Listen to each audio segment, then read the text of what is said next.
suspect came barreling out of the office carrying a big, fat, well-stuffed briefcase full of documents and was caught at the front desk and searched and had masses of documentary evidence in the briefcase. It turned out, how did Mike provoke that? Pretty well on the first interview of employees into the investigation team, you will make mistakes from time to time. If you make a lot of mistakes, you won't stay with us, but I won't hurt you. I'll find you a better job. I guarantee I'll find you a better job. But if you ever make a mistake, know you've made a mistake and don't tell me about it. I'll not only fire you without your feet touching the ground, but I'll actually hurt you. I'll find a way of hurting you because you must be punished to never do that again. Even some of the most evil killer crooks that I've dealt with across generally a restaurant table, you can't help but show them a bit of respect. Good idea too as well. Disrespect is going to get you killed. Hello and welcome to the Intelligence Advantage podcast, where we talk to the movers and shapers in the investigation and intelligence space. My name is Gary Miller. I've been an investigative lawyer for nearly half a century, and I'm also the chairman of the IFG, a network of international investigative and asset recovery lawyers. Today, I'm joined by an old friend, emphasis on the old, and certainly one of the movers and shapers in my career in the investigation industry, Ron Warmington of Second Sight Investigations. Those of you who are familiar with this area will know that Second Sight, and Ron in particular, was one of the gurus who unwrapped the mystery of the post office computer scandal. Ron has been involved in investigations and asset recovery for over 30 years and has worked with and indeed inspired some of the leading figures in the investigation industry. Welcome, Ron, and thank you so much for finding time to join me. Delighted to do that, Gary. We go back a long way. We do indeed. And I gave you a little bit of advance notice as to the first question, and we both know what the answer is, but it's such an important question about people that have shaped us. And I'm going to ask you the question, who has had the most influence on your career and on the kind of work that you've done since you've started in this business? Well, setting also aside a sycophancy, Gary, therefore not naming you, it would have to be our dear departed chum, Mike Comer, who was an ex-Customs and Excise investigator that certainly made good and was probably the most intelligent person I've ever met. Stunningly good guy, brilliant investigator. In fact, I recall when we chatted earlier in the week that you said one small fact that I hadn't known until you mentioned it was that he was the chair or the president of Mensa. Yeah, I understand he was chairman of Mensa for many years. And in a sense, that's uncharacteristic of him because he wasn't a person that wore his intelligence on his cufflinks, as it were, or tried to ever outsmart somebody in public. He was an extraordinarily well-mannered person, but with a towering intellect and applied in the investigative field. Boy, was that effective. Can you think of a situation or an investigation where you were working with Mike and he came up with something that you just said to yourself, shit, that is pure genius? Yeah, I mean, there were two, and I can cover them very quickly without going into all the details. In fact, a number of the cases that he worked on involved insiders in companies that were essentially stealing secrets, taking them to competitors, acting improperly, taking bribes, etc. In this case, the investigation went on a bit too long. The client, I wasn't the client in that case, got a bit fed up with the fees because he wasn't cheap. And in the end, so we're going to have to draw this to a close. We know who the suspect is. We haven't been able to prove anything. You haven't got any documentary evidence of this. So we're just going to have to keep him and find another way of getting rid of this chap. And Mike said, oh, yeah, fine. Okay, so I've just got one more thing. I can sort this out today. And they sort of said, well, if you can sort it out today, why haven't you sorted it out 6 weeks ago? Anyway, within an hour, the principal suspect came barreling out of the office carrying a big, fat, well-stuffed briefcase full of documents and was caught at the front desk and searched, and had masses of documentary evidence in the briefcase. It turned out, how did Mike provoke that? Well, he'd sent him a fax saying the simple words, "Get out now, they're onto you." And the chap was caught by it. Now, similarly, or rather more elegantly and more expensively, in another similar case where a chap had been undermining his company, Mike established a front company which appeared to be a recruitment company, like Russell Reynolds. Always a play on words. It was Reynolds, and sent this guy a headhunting contact and said, "Look, we've got this job with this major company. I want to interview you. The interview will be in New York, so we'll send you a ticket on Concorde."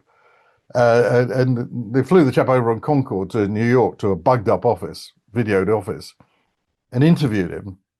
But he didn't give much away. So they said, "Look, we'll get back to you on Friday." And Friday came and went, and they didn't get back to him. The chap was getting a bit irritated because the job was going to pay 3 times what he was earning. He called them and said, "Look, you said you called me on Friday. It's now Wednesday." Mike said, "Well, yeah, look, you're perfect in almost every way, but there is something rather confidential that we need to talk to you about. We're not terribly comfortable about. So we'll send you another ticket on Concorde." And they brought him back same way. He comes in the bugged up office, and they say, "Look, the issue is this. Obviously got the competence, the personality and everything, the drive to do this job, but we think you're a little bit too clean. And there's the client has some rather dodgy activity and we don't think you have any experience in that arena." And the chap said, "Oh, no, you got me entirely wrong. This is," and launched into an admission of everything he'd been up to, all taped and videoed. And so Wonderful. Those are the sort of lateral thinking ideas, and there's plenty of others that Mike and I devised together. It was just a delight, and always laughing, except when I was choking on his bloody pipe smoke, which when we were in enclosed spaces was pretty awful, frankly. Yes, he was a health hazard at various times. I remember well. So we both have unbelievable. Oh, I'll tell you another one. Yes. Actually, you know what? A third one was he and I set up an undercover office once in Dover Street. It was 27 Dover Street, a rather elegant location near Berkeley Square, to carry on a major investigation at Citibank, but undercover. And we set up this office, and we spent about 2 hours debating what to put on a brass plaque on the door. And it was a shared building, so there were some people upstairs, and we were on the ground floor. And Mike said, I think we'll put STD clinic, because then nobody will be disturbing us." And I said, "No, on the contrary, Mike, we'll have people with nasty days of the clap wanting to get urgent attention." So we settled on putting dentist on the door to avoid any unwanted callers. And about a month in, the girls upstairs came down and said, "You're not really dentist down here, are you?" And you were that was scuppered. You were typical. scuppered. Yeah, we had no drill. There you go. Now, that was Mike Comer, a wonderful man to work with. Okay. I'm now going to put the camera back on Ron. Mm-hmm. And I won't go yet into a couple of scenarios that I recall, one of which was Marbella, but hold that. I'm going to ask you, how did Ron become attracted to or drawn into the investigation space? Okay, that was quite simple, really. At the time, I was chief financial officer for Citibank's global investment management business. It was a mess. We turned it around. They paid me a lot of money. But part of the mess was that there were a number of frauds going on here and there. And that brought me into contact with a wonderful man called Art Lloyd, who was, I think, ex-Sherman and Sterling partner, who was the global head of fraud investigation at Citibank. Who is still around, or no? He's passed away. Yeah, he's still. Yes, he's still away. He's still around. He's still alive, living up in Vermont. Oh, I must get him on the podcast. Oh, you should. He's just lovely. He's unbelievable, highly articulate, and got a fantastic sense of humor. Yes, and it was that sense of humor that on the cases that he was investigating with me, or I was helping him in the investment management arena around the world. It was a global business. I just liked working with him. And then I resigned on principle from that company when a new boss came in and was essentially booking illegal money laundering and window dressing transactions.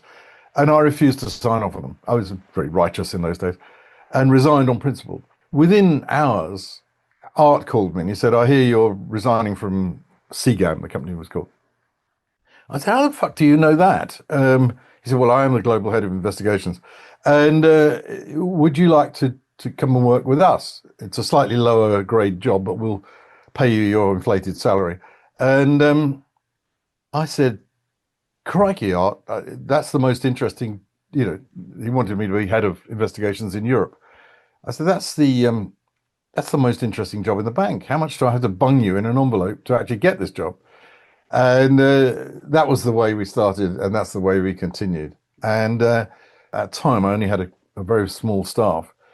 And they were refusing to do anything that was complicated or risky or whatever. And I said, I'm going to open the floodgates, and we're going to take the work on. And eventually, of course, I was appointed global head of investigations. So we had 110 investigators covering 130 countries and recovering about £200 million a year, with considerable help from a person that's at the other end of this fibre. Well, moving right along there, but thank you. Let's go back even further. What was it that led you into, I believe, accountancy? Am I right? That's how you started off life? Yes, it was a mistake. I was studying botany, zoology, physics and chemistry at A level at Maidstone Grammar. And my father, who was a sort of captain of industry in the paper business, had to move. They had to move house from Bearsted in Kent to Woking, which was a horrible place. I didn't like it. And I moved to Woking Grammar, and they couldn't do those subjects. They said, sorry, we haven't got anybody who can do that. You'll have to do something else. Right in the middle of the A-level course. And I became a bit of a dropout, spent my time fishing and repairing motorcycles. And my dad said, look, this is not going to work. You're going to fail your A-levels. You need to get a job. So he lined me up with 3 interviews with firms that he was an accountant himself. I went to the first interview at a little firm that became eventually part of Ernst & Young. And I liked the people so much. And the salary was so attractive at £300 a year that I just cancelled the other 2 interviews, joined them, and never looked back. And then computers came along. And I was one of the very few people that could spell computer accurately, more than once. So I was appointed as sort of computer audit specialist. And at the age of 23, was the youngest manager in the firm with a team of accountants, all of whom were older than me, and learning COBOL. And that took me into computer-related stuff. That took me into computer audit. That took me into Citibank as in internal audit, which was fantastic there. And that in turn linked pretty closely through the job in investment management. So are you confessing now, certainly to me for the first time, that you didn't finish your A-levels? Yeah, exactly. Oh, my God. Yeah, so not only did I not go to university, I didn't even finish my A-levels. So that, of course, meant that whenever I was being looked at for promotion, they'd sort of say, well, what college did you go to? The Americans. And that's, you mean what university? And the answer is, I didn't.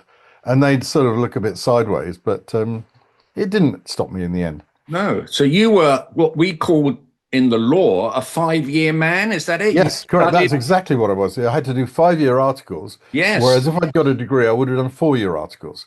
But it would have taken me 3 years to save a year. So I was a fully qualified accountant at the age of, I don't know, 21 or something like that. Yes, I remember. So I've been in that game rather longer than I would like to have been.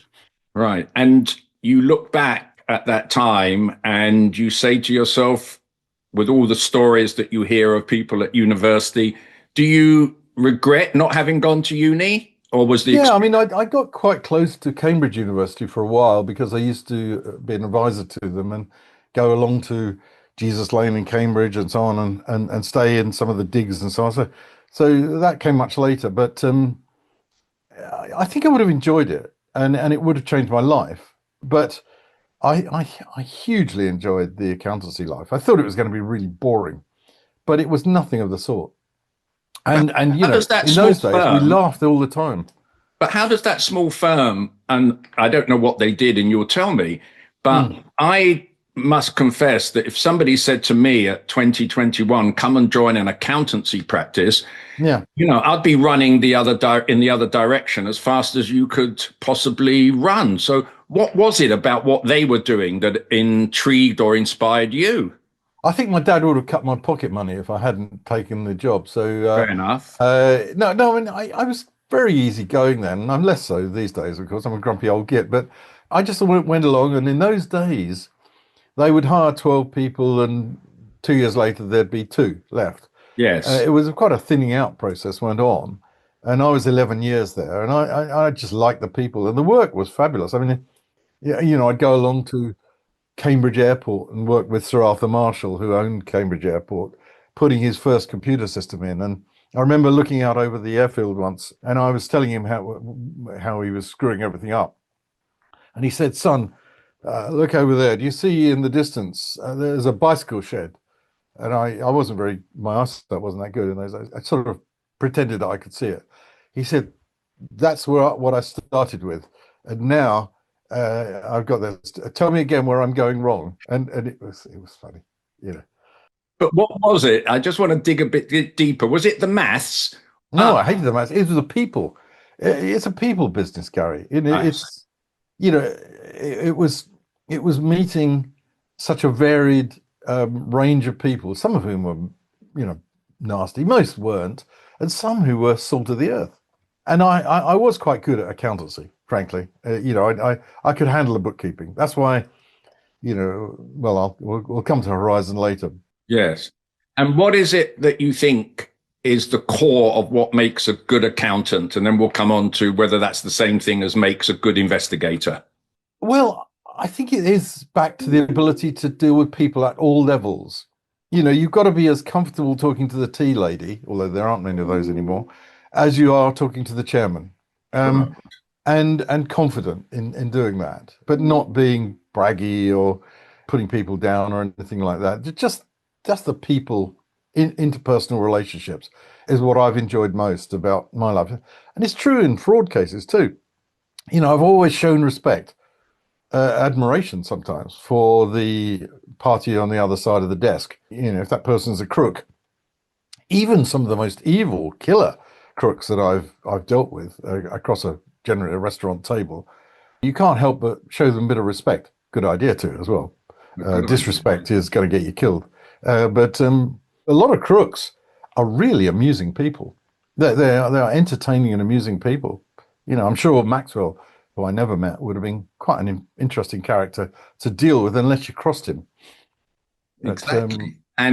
But within that, I get your thing about people, and I certainly look at someone like Mike and also Jules Kroll and a number of other seasoned investigators, and their real fairy dust is they can make people relax very quickly. But I think financial investigation, which is what you grew into, requires something more than that. And I'm trying to understand what is it, because I work out of I think it's the left-hand side. I can't remember. Lawyers, as you know, and you've worked with enough of us, we don't have, or many of us, I should say, and one of them is here, doesn't have a head for figures. I can't pick up a balance sheet or financial reports and just instinctively know that something isn't right. But I think you can, or you learn to do that.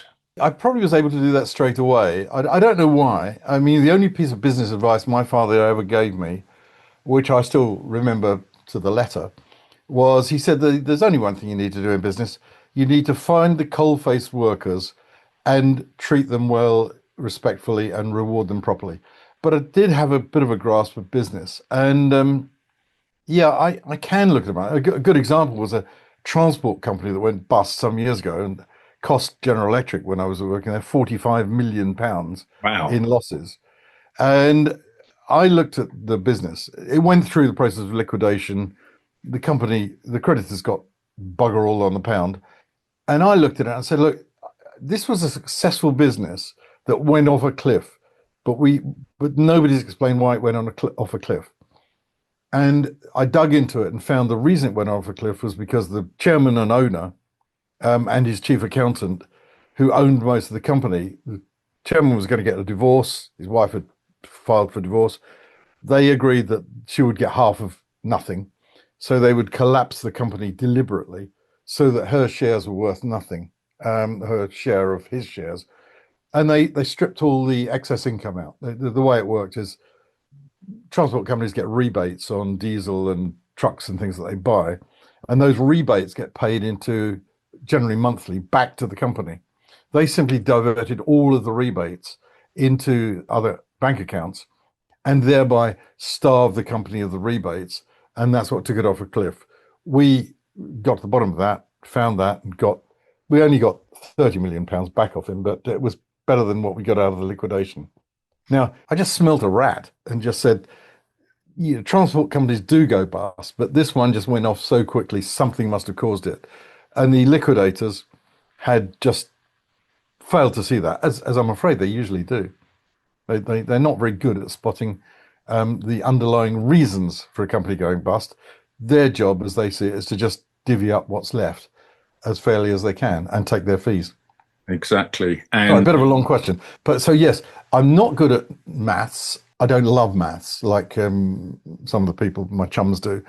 But I don't think that's really necessary in accountancy.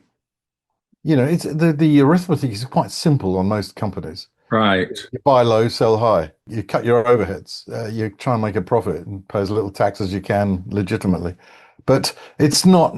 And the other thing is, I used to tell my teams at Citibank when we were dealing with the most complicated products, like the early swaps business, which were called interest rate conversion agreements before the swaps business was created by Citibank.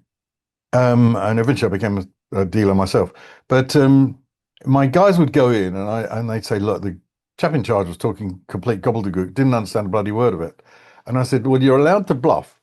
You're allowed to pretend that you understand, but only for 24 hours. You go away after you've bluffed, you go and read up on that. And the next time you go into that, you better know what you're talking about. And that I always deployed the same idea. Not you can't come across as a complete buffoon unless you want to ape Columbo, which I used to do sometimes. But bluffing is okay, but you better be prepared to go home and do the homework. And what would you have done had you not become investigator at Citibank? I would have become a vet. That's what I was that was what I was heading for. So really? Training, hence the botany, zoology, physics, and chemistry. That was my intention. But I would have rather been, as it now turns out, an engineer. Because I love taking things to bits and failing them to put them together again. And anything to do with metallurgy, give me a welding torch and I'm a happy bunny. So I would have liked, and that translates into my interest in classic cars and that sort of thing. Indeed. So looking at or thinking about for a second your interest in animals, are you surrounded by hens, chickens, and cows? No, I wish I was. I'm surrounded by Helen, my second wife, who is wonderful with our dog Bertie. We've had 3 bulldogs in a row, but bulldogs tend to live fewer years than our other pet, which I'll come to in a minute. So they peg out at about 8, 9, 10, or maximum 11. Right. So Bertie's he's 8 now, and so he's lovely. But we also have a tortoise who's about 85 years old now, and probably destined to live to about 140. So if you find that when my will is read, you're named as a beneficiary of Fred the tortoise, take it, okay? Because when the solicitor says, I need a volunteer to look after Fred, and nobody puts their hand up, eventually somebody will, and the codicil will say, the person that's accepted Fred gets £25,000 a year to keep him in the manner to which he's become accustomed. And how is he? What is that manner? I mean, does he roam freely across the place? Yes, we have an acre. We have an acre here that's walled, so he rids the garden of weeds and wild strawberries and other stuff. But the dog tries to get ahead of him on all that stuff. Well, he doesn't eat weeds, but he eats the strawberries. So thinking out loud, if I've been watching far too many thrillers. If I really wanted to get to Ron Warmington, I would kidnap Fred the Tortoise. Yes, exactly. In fact, he has. I had him chipped this week for the first time. In case he ran away? Yeah, he does run away. We've got double gates either side of the house and electric main gates. And if he gets through the first gates, he'll wait outside the main gates. A lady caught him the other day. She said, I had to run to catch up with him. And the only way I could stop him was throw my coat over him. And she took him to the vets, and everybody knows Fred around Everyone here. knows Fred. Well, I think now is the time for you to. I know you're not. I think you're not a LinkedIn fanatic in the way I am, but we have to have a picture, or maybe not, because if we picture Fred, he might become. Yeah, that's right. Because the vet told me the other day that I said, "Blimey, the bill was 300 quid for the dog bit him," and so he had, unsurprisingly, because he bit the dog's foot 3 times before the dog retaliated, and I said, look, 300 quid, I could have thrown that tortoise away and bought a new one for less than that. And she said, she got the joke actually. So she said, oh no, a tortoise of that size would be about £2,500. Oh my God! So no wonder. Make it £2,000 and you can have it. No, he's good fun actually. So in fact, you have a notice. Forget about Bertie the dog. You have a notice. Beware of the biting tortoise. Yes, he does. He goes for people's toes big time. He's a guard tortoise as well. He also has his own Arga wine cooler for the winter. For the winter, wonderful. In his own dedicated wine cooler. Which goes to show, if you really want to be pampered, become a tortoise in the company of Ron and Helen, and you will live a life of luxury. Bloody right, he does. Bloody right. He has a smashing life. They both do. Coming back to the world of investigation, which is where I actually probably should have stayed. Tell me about the crook or the case that got away. What was the one occasion? Oh, yes. Okay. Yeah, the one that got away. Yes. There's always one, isn't there? I'm a keen angler, so I always sort of describe the 10-pounder that broke my leader. Solo Industries, Madhav Patel, massive, great scheme involving what I call the marine silver. His father was in Bombay and had a silver smelting business, and this lad was in the UAE, and he started taking silver ingots from his dad, melting them and shoveling sand into them and putting them on boats back to his father, who then refined them again, and they went round in circles. The pay on that was the father was getting some sort of benefit from the Indian government for this wonderful work that he was doing. Anyway, that wasn't the scam. The big scam was that he created a huge pyramid among about 14 banks, all of whom were shoving each other out of the way to get his business, in letters of credit. Whereas good business is to buy low and sell high, he set up a network of his own companies. So he would buy high and sell low and eventually transfer profit around, all financed by letters of credit on non-existent silver and other metal products. In the end, he got away with, wait for it, it was a lot of money in those days, £300 million of fraud. And I was appointed by the banks as the lead investigator. I suspect they regretted that in the end, because I didn't get the money back, because Patel fled, I think, to Iran, and was under the protection of an Ayatollah. We could never get to him, so we never really recovered any money. And but we did. It was only when we put a big spreadsheet together that listed all of the trades, because each bank was only seeing the trades that it had financed. When we looked at them all together, it was crystal, which is back to the point you made earlier. I was always quite good at spreadsheets. It enabled us to see what had been going on, which no individual bank could see. So at least we understood what he'd been doing and why. And in Citibank's case, we managed to fire several of our senior people because, among other things, what they did was, having realized that it had gone horribly wrong, our senior guys, Citibank senior guys, fabricated call records that showed how good a job they'd done in due diligence. They hadn't done a good job at all, but they fabricated a record that showed they had to save their jobs. The mistake they made, of course, was that the metadata on all of the file reports was the same, and so they had to admit to me that they had actually fabricated all these non-existent site visits and so on, and that was enough to get rid of them. That was the only consolation the bank got, No. was to vindictively fire the people that had caused the loss.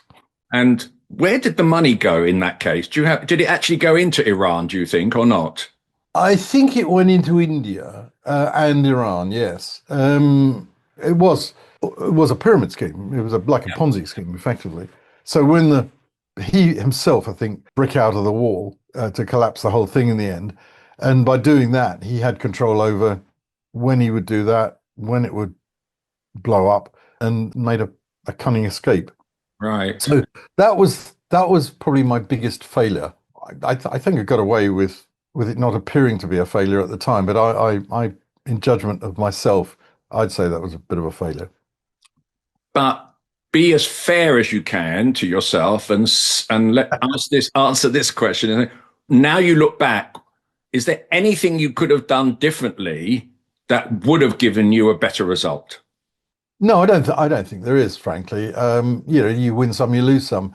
I remember, we even went so far as to almost literally throw a wonderful investigator that used to work with Mike called Ed Wilding over the security fence in the middle of the night to do a site visit. And Ed was very gallant about it, but it was a pretty scary thing for him to have to do. And no, I don't. I don't have many regrets about mistakes made. In fact, one of the chaps I worked with once, way back in those early years in accountancy, I worked with an adopted son of a famous family. I won't say the name. No, please But don't. his chap's name was Tim, and he'd just come back from volunteering to fly helicopters in Vietnam. And I came into the office one morning and said, "Oh, crikey, chaps, I made a terrible mistake on Lord Forbes's tax calculation." And Tim said, "You did what?"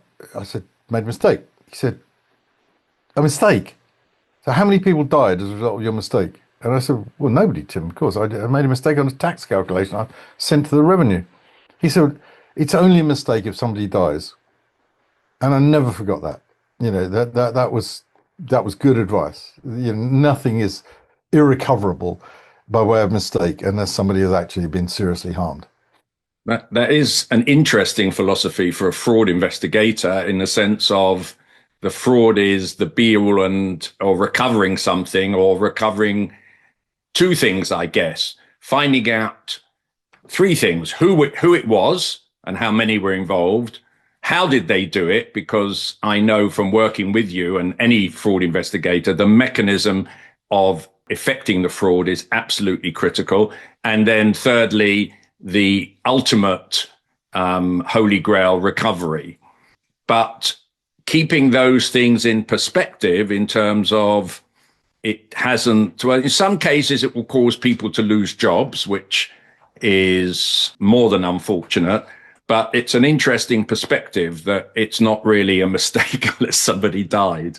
Well, no, but what I used to say to my teams, particularly when we were doing dangerous undercover work with the Secret Service, the FBI, sometimes the intelligence services, and mostly with the City of London Police, was that, I would say pretty well on the first interview of employees into the investigation team, you will make mistakes from time to time. If you make a lot of mistakes, you won't stay with us, but I won't hurt you. I'll find you a better job. I guarantee I'll find you a better job. But if you ever make a mistake, know you've made a mistake and don't tell me about it. I'll not only fire you without your feet touching the ground, but I'll actually hurt you. I'll find a way of hurting you because you must be punished to never do that again. So the team was always told, you will make mistakes, but admit them straight away. And sometimes there were people's lives at risk on some of those cases. And Wow. We've had mistakes made that luckily, because the person said, "Oh, crikey, I made a mistake," we were able to avert the lethal outcome. So back to the who, what, and so on of cases. I've always said there are the following: who, what, when, where, why, and how. Okay, there's 6 elements. Okay. And the most important of those is why. Oddly enough, it's vital to find out how somebody did something. Yeah. But in terms of preventing recurrence, you need to know why they did it. So, for example, where I had top executives, country heads, fiddling their expenses, gaining £2,000-3,000 from a position where their salary was £2 million a year plus bonus. You'd say to them, "Are you bloody stupid? Why did you do something like that?" And then the answer would come back, "Well, the reason of that is that my wife knows my salary and I've got a girlfriend. And the only way I could finance my girlfriend's travel with me was to cash in my airfares, my first class airfares, and get her ticket as part of the deal." And, suddenly you have this light bulb moment to understand what it is that motivates people. It's not exactly greed in that case. No. So that was always what I found the most interesting aspect of cases was, so why did you do it?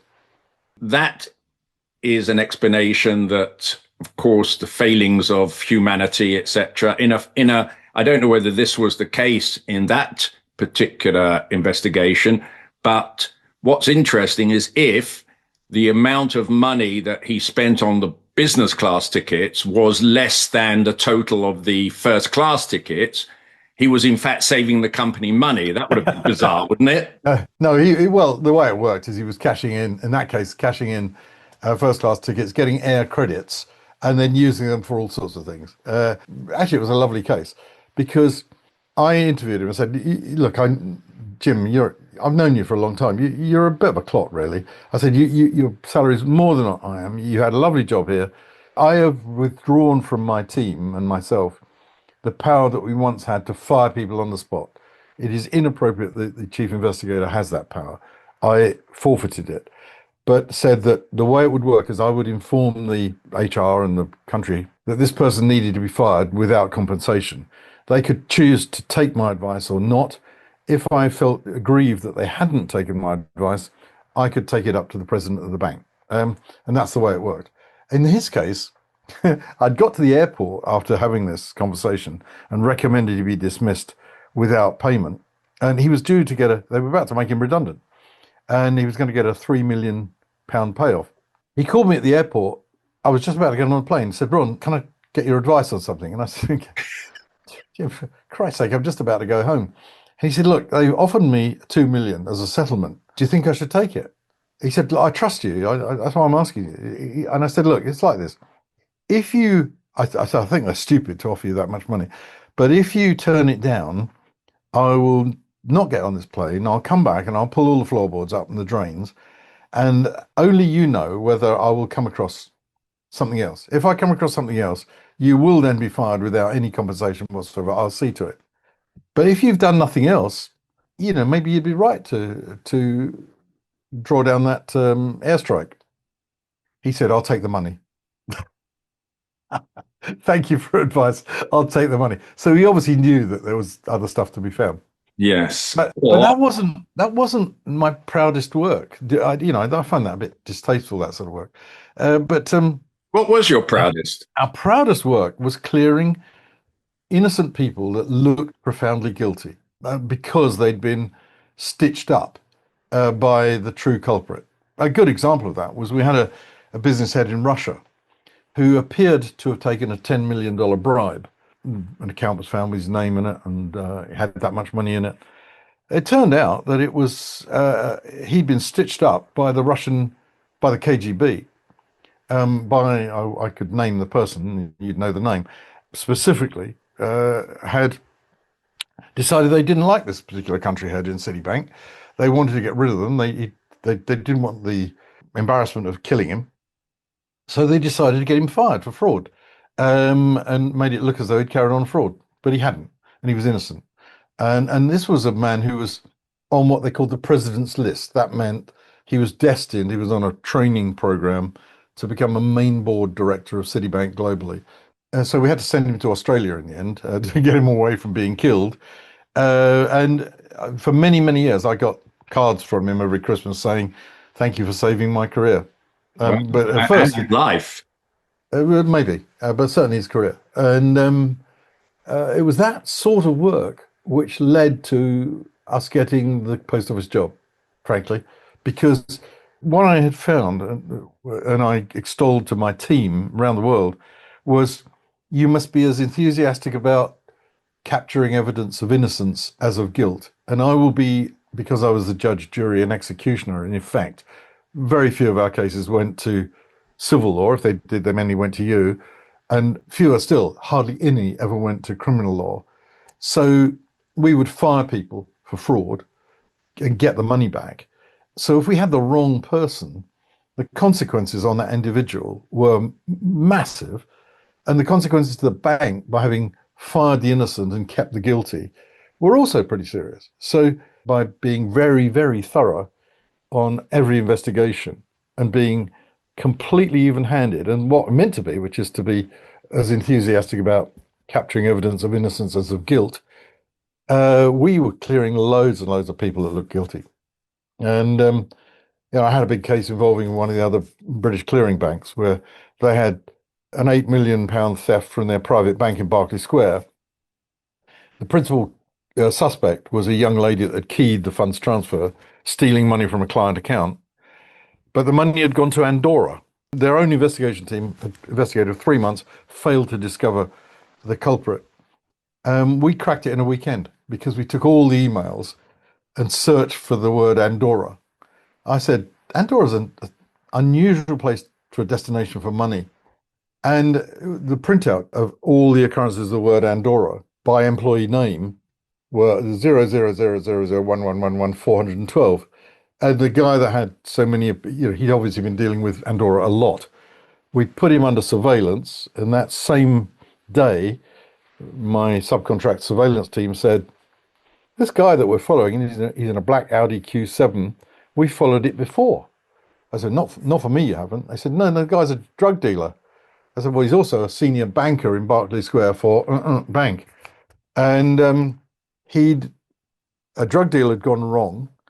He'd lost the drugs. His drug kingpin had said, you owe us 8 million quid. He said, I can't pay it. So they burnt his car out in a pub car park and said, next time you'll be in it. Back to the 8 million. He said, well, I can't get 8 million. They said, you work for a bank. So he stole it from the bank. And we cracked the case within the weekend. And importantly, the young lady that was going to be fired, they were going to fire her with a cloud over her head. And they were going to withhold all the bonuses for 300 people because they didn't want to pay somebody. And I said, to pay all the bonuses. If you pay the person that turns out to be the culprit, we'll get the money back off them. Now, we didn't get that money back for the bank because it had gone to the drug kingpin. But at least we got rid of the culprit. And how was it that how was the lady implicated? It's just that her fingerprint was on some transfers, was it? Yeah, he had created the document that authorized the transfer of £8 million to Andorra from a client account, put it into her in tray, she keyed it, then he removed it from the in tray and ate it or flushed it down the loo or whatever he did with it, because that had disappeared. So it looked as though she'd just invented the transaction. But in truth, she said, no, there was a transaction instruction. I don't know where it's gone. Where it's gone. But because he was in proximity, he was able to put it into a work stream and then remove the fraudulent document afterwards. So it was a good catch. We were proud of that case. Yes. And it was, again, use of technology to find the needle in the haystack. And I was just thinking about that. And whenever you and I independently are instructed on any new investigation, the first thing we ask for is the electronic documentation. And yes, pretty much now there's no case that can be properly analysed without it. But of course, when you first started, I don't know when in particular you came across the first computers or emails, but the world was very different in trying to find fraudsters without the email trail, wasn't it? Well, there's several things. First of all, way back in 1972, strange enough, on the Marshals of Cambridge job that I mentioned earlier, there was essentially mainly, apart from the aircraft repair and airfield works, there was a big garage chain and Rover dealerships and so on. Still big business now. And there was the old music paper, computer printout of the stock value. And part of the audit was to validate the value in the balance sheet of the stock. And so what we did was we picked an item stock, item 99, Right. gold seal engines, the biggest items of stock. And we said, if we can validate that figure, we'll be able to more or less trust the computer result. My first wife, who subsequently died, was a comptometer operator, and she worked at that firm. An early adding machine that did not have an audit trail. You just kept keying stuff in, and it would accumulate. And three guys were calling gold seal engine numbers to her until 2 days in, the other guys had gone off for a pee or something, and she said, "Oh, crikey, I've cleared the machine. I don't know what the total was." We'd already invested about 6 man days of time in it. So I said, "Well, look, this was early arithmetic. What's the total we have to get to on page 390, 1,390, whatever it was? Take that, divide it by that, work out what page we're on, put that number in, and we'll start from there." And off we go, exchanging humorous glances as the guys were calling more numbers, until eventually I went back to the manager and said, "We haven't come to the total that's on the total." He said, "Well, I didn't think you would. You'll have missed some items. Do you think you've missed some items?" And I said, "Yeah." He said, "Well, how many do you think you missed?" I said, "Probably about maybe 1 in 30. He said, "Well, if we take a 30th of the number and add it to that, oh, it's very close to the total. That's fine. I'll sign off on it." And that remained. I never admitted to that to anybody before. That remained. That's what took me into computer audit. I then wrote a program to validate the whole of the thing the next year, and it saved something like 18 man days of time for writing a computer program that did it in 20 minutes. That took me into early use of computers, frankly. And a question arises, which is you were coding essentially with Cobalt. Yes, COBOL. COBOL at a very early age. Well, yes. Why have you not been the inventor of, like an Uber or a WhatsApp program? What happened? Oh, I wasn't very good at COBOL programming. I was probably one of the, remember the year 2000 problem? Yes, the Millennium problem. The first thing you have to do on a COBOL program is to define the record layout. This was one of the things that went horribly wrong with Horizon. Okay, so you have to, if you want a database of Misconduct clients, you're going to have alphanumeric characters for their addresses. You probably want to know how, various bits of data. One of the bits of data you'd probably want is their bank sort code and account number, 6 digits and 8 digits. Now, it would be a good idea if you had left 6 digits and 8 digits of space to put that in, right? Similarly for date, how many digits do you need for date? Well, 31st of December 49. So 1, 2, 3, 4. So we only need 6 digits, right? Well, what about the 1949? No, we don't need to worry about that. So they didn't leave enough digits in the record layouts of all the programs that were written. And I had noticed it. I'd said, this is going to cause a problem because when we get to the year 2000, we're going to not be able to tell the difference between 1901 and 2001. Don't worry about that. It'll never happen, right? I mean, that was in the 70s. But of course it did happen. And luckily the world didn't finish. But failure to get the record layout right is a fundamental problem with legacy systems. So how did they resolve that in a nutshell? When did somebody they had to go through and add the extra digits to every database in the land? Wow. And reverse put in the 19, So wonderful. Yeah, and of course they thought, the aircraft will come down because they won't know the difference between, where the plane is now. They'll think it's in 1949 instead of 2000.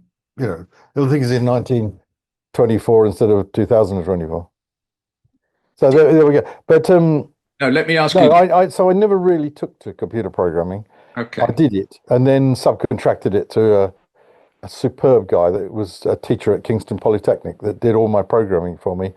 And so the savings to the accounting firm were immense because stuff that had taken 4 chartered accountants 3 days to do by hand would be done by a computer program that I had written for 150 quid.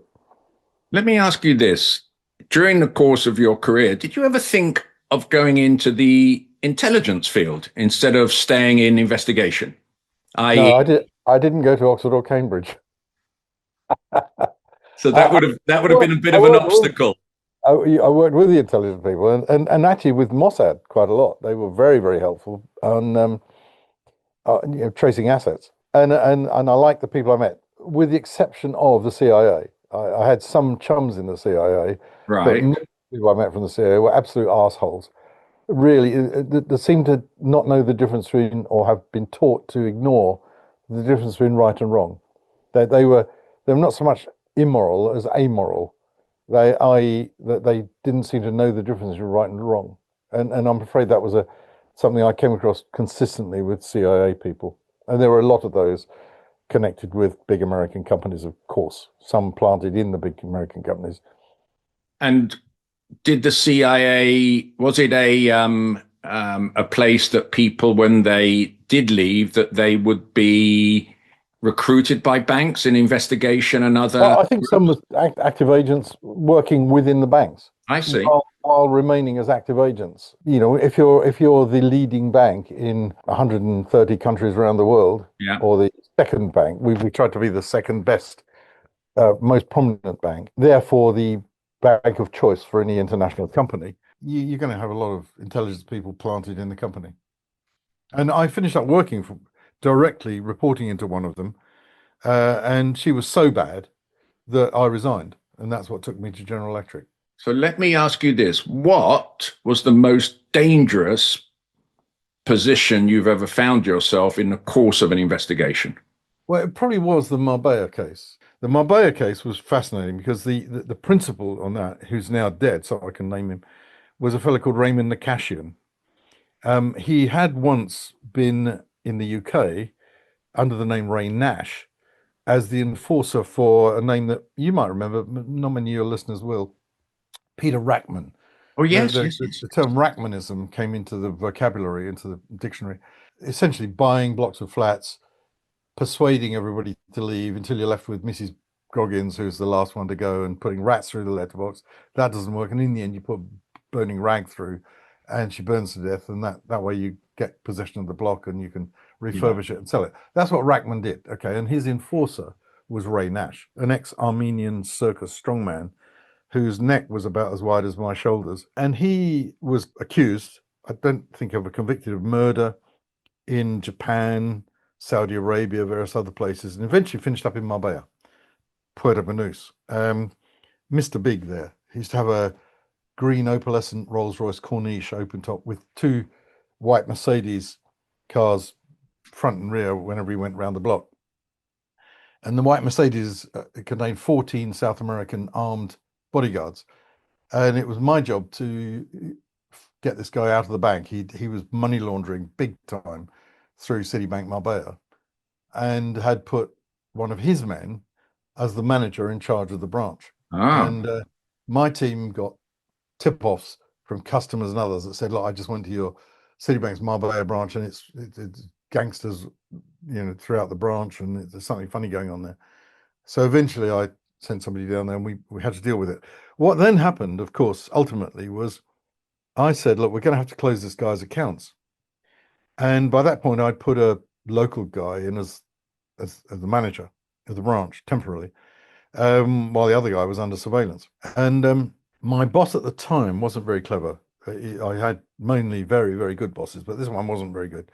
And in New York, and he said, I said, "I'm going to invite this guy out to a restaurant and tell him we're going to close his accounts." And he said, "Well, that's way too dangerous," because his bodyguards were all armed. And at that point, I had 14 ex-SAS bodyguards looking after me.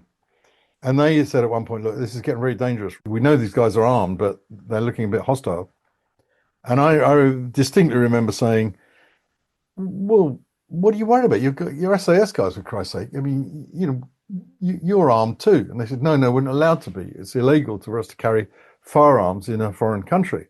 I said, "So what do you got in the bleeding backpacks then?" And they said, "That's the medical kit for when you get perforated." I mean, it was hilarious. It was that sort of banter going on. So I have to confess, I sent them out to get firearms, which they did, and illegally. It took us many years before I could actually get rid of those firearms, but did in the end. Because I wasn't going to go down to Marbella and chuck them in the sea. I'd get caught on way and arrested. But in the end, yeah, I did take him to lunch, this bloke, and said, "Look, you have to show respect." I said, And this was "Look, Nash himself, was it? Or Nakashian, as his Cashian. right name, yeah." And said, "Look, I'm terribly sorry, but I'm afraid we're going to close your accounts. You've been pulling this scam, money laundering scam. We can't tolerate it anymore. I wish you luck. I'll give you 3 weeks to find other bankers. I'm sure you'll be able to, and I wish you all the best."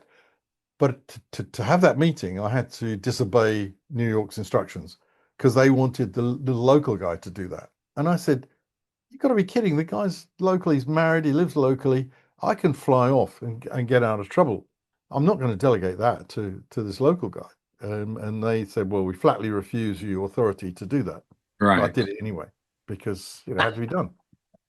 Yeah. What was he like? How did he react? Well, respectfully, both ways. We I was paying for lunch, so it was fine. But then I have to say that my boss was fairly furious, and he came down, and we hired a jet to take the whole team out virtually the next day. we scarpered like cowards. Did you learn any particular insights about this Nakashian fellow? Did anything you kind of say to yourself? Well, yeah, he used to entertain the mayor of Moscow frequently, and there was a whole crooked scenario down there, and he had got engaged in the arms dealing. He bought a whole load of hydrofoils, like the one in the early James Bond film. In the early days when powerboats, now all the racing sailing boats, lift on foils. There was the Disco Volante, I think the boat was called in the Bond film. Right. And he bought a load of them from Russia and was gun running across the Med from North Africa to Spain, using these hydrofoils that none of the police boats could catch. And so the guy was a killer, an international arms dealer, and big time money launderer. And did you at any stage think you might not come out of that discussion alive, or not really? No, not really. No, I had the SAS guys there, sort of parked around, and with their sandwiches. I thought it might become quite spectacular, but no, I wasn't really worried about it. To me, it was all a bit of a great larks at those stage, and none of the banks do that stuff anymore. I say, there we know why. I just have to say how immensely grateful I am for you spending the time with me. Well, it's been always been a delight dealing with you, Gary, from the very first meeting we had when you just were fresh back from Hong Kong. We've always had a bloody good relationship, and got some marvelous stories of which we should be proud, and which will be writ large on our obituaries, I'm sure. And so been lovely speaking to you as always. Thank you, my friend, and speak to you soon. Bye now. Thank you for listening. And if you enjoyed this podcast, please click and subscribe to the Intelligence Advantage podcast on Spotify and other platforms.